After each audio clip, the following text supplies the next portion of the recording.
Automatic transmission has a manual button. If you go up a hill in 8th gear, you want to be sure to slide that button to manual. You'll come down in 8th gear, it won't let it upshift. When you get almost to the bottom, flip back, okay? All you have to do is go to manual, otherwise you are going to come down in 12th or 15th gear, whatever you have, okay? Is on your fuel gauge, and it lights up in green lights, okay? Do you see them right here? There's the green lights lighting up, says they're working, and this truck happens to have 3/4 of a tank of DEF. It's good. Go ahead. DEF goes inside underneath the driver's door in this blue button. It's just right in here. Never ever put anything in there except for the DEF fluid. We had a driver once, did put diesel fuel in it.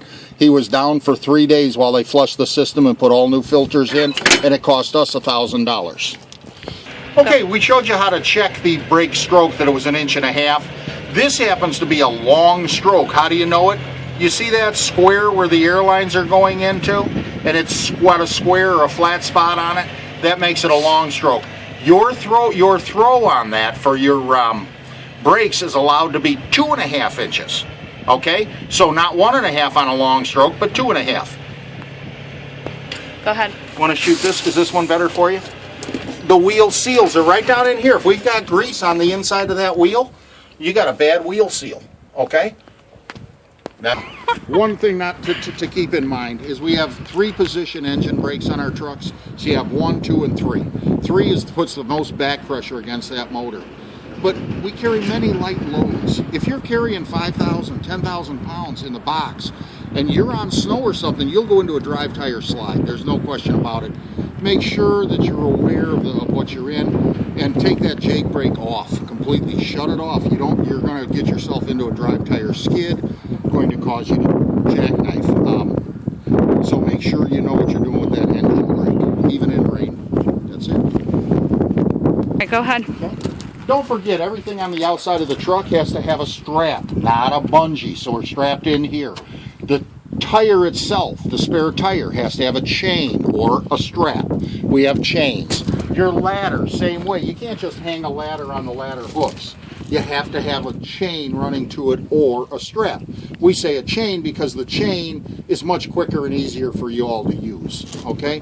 This one right here, these chains is missing a chain cover.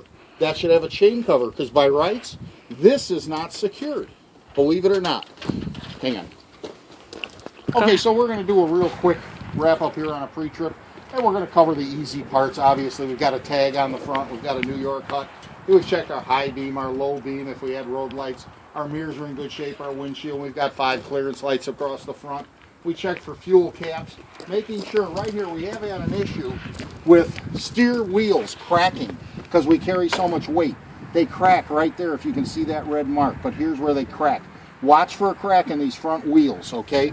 Because we have had to replace 2 or 3 of those recently. One was caught by a DOT officer, and the driver got out of service because of it. You come around the truck, this is just the basics. We look to make sure everything's in good shape.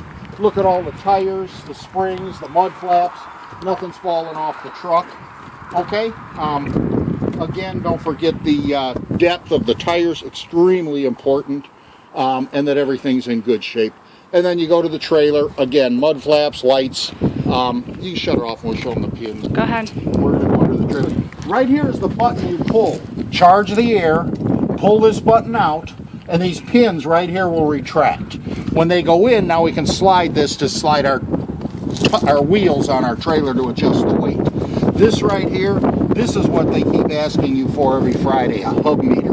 And that's so they know how many miles are on the trailer and keep track of that, so that we keep track of lubrication, new bearings, brakes, all of those sorts of things. But that's the number we want from you all the time. And again, on the trailer, you're looking just at mud flaps, nothing's loose, falling off. Every trailer gets flat spots on these truck tires.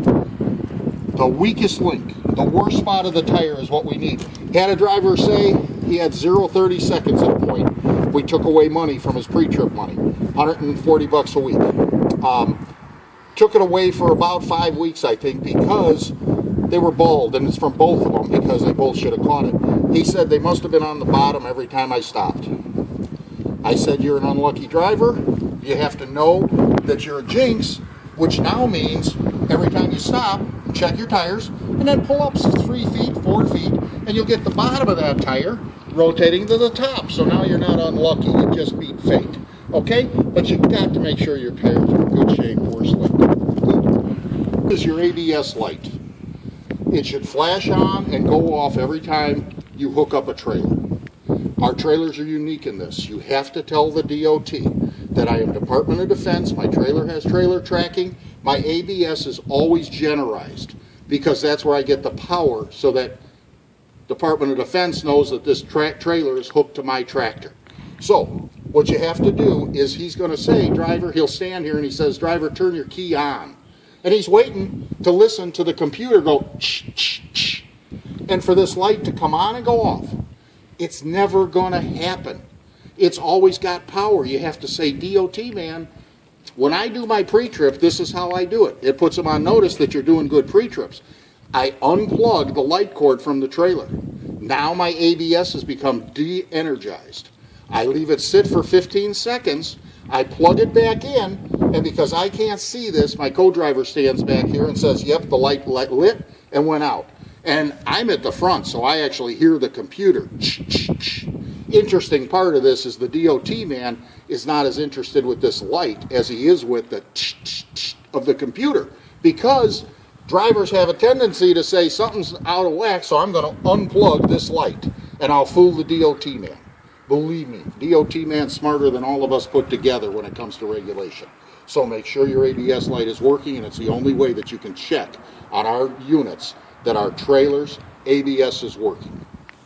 By the way, if that's not working because you forgot to do that and we send you to the shop, okay, you lose 100% of your safety bonus plus performance pay in between.